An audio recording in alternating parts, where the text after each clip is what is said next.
Hey YouTube, thanks for checking out my channel. Today I'm following up on a video that I posted earlier on replacing struts on a 97 LeSabre. And that was whenever I took the car and put it up in the air, I saw that the subframe bushings had rotted away, and I'm not exactly sure what was holding the subframe on except for maybe 3 bolts, possibly. So I'm going to kind of briefly go over what it looks like, what you should be looking for, because this is a safety issue. I don't even know how GM's getting away without recalling this, because my car's rusty, or my wife's car, it's rusty, don't get me wrong, but it's only rusty in certain spots, like it just got missed or something. So let me show you what I got going on. Okay, so hopefully you can see this. I had this car up in the air, and I noticed that the tire wasn't raising, but the frame was lowering. And I'm going to try to get the camera in here so you can see it. But basically, there's supposed to be a bushing in here. Here's part of it. And I found some right outside our driveway, right on the street. Here's the upper part. I've already taken this off. But it rusted. It rusted off the lower half and basically just pulled through this subframe.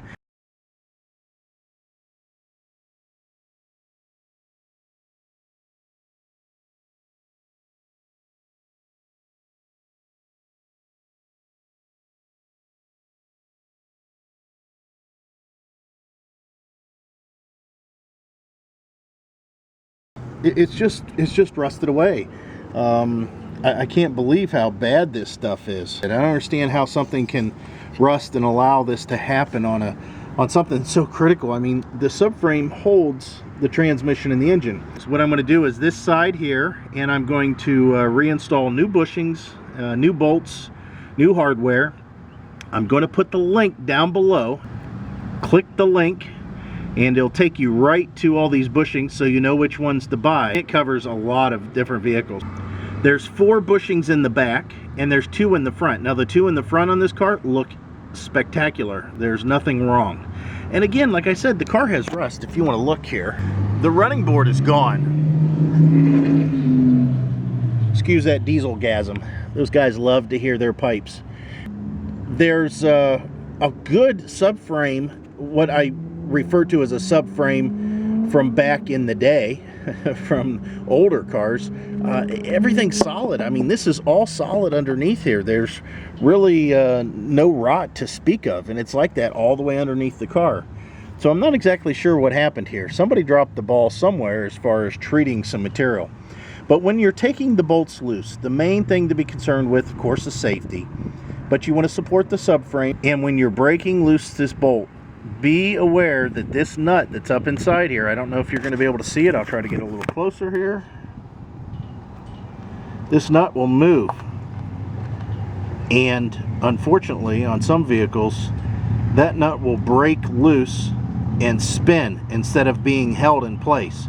If you have that going on, that really sucks. Good luck with that. There's ways to put wrenches on some of them, like my 01 LeSabre, through part of the frame to get to the top of the nut. Other times you just have to drill holes and push things in there to try to hold the nut from spinning. There's all kinds of problems.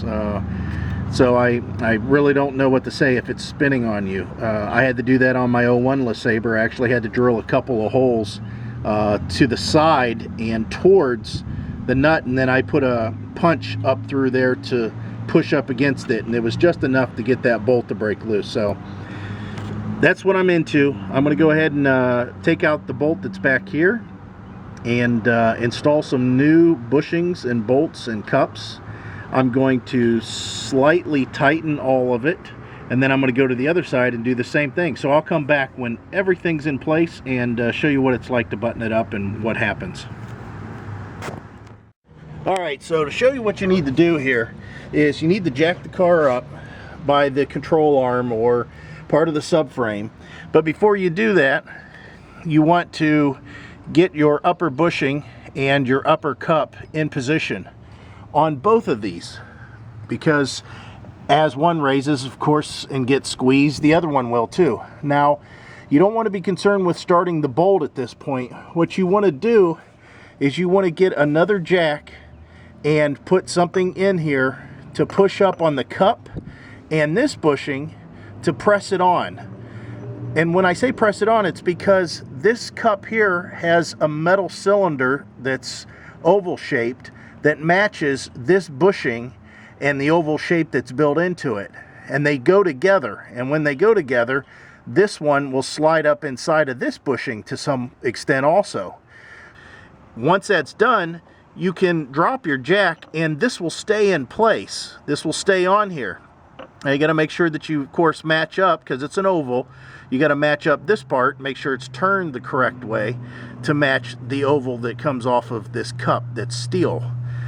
Then at that point, once it's pressed on far enough, you can go ahead and put your cup back on here, this metal washer I should say, and then the bolt, and then you can just tighten it up and you'll be done with it. But I want to show you what those look like, so let's run into the garage and take a look at those. Okay, so here I have the two bushings for the other side, and I wanted to show you what they look like.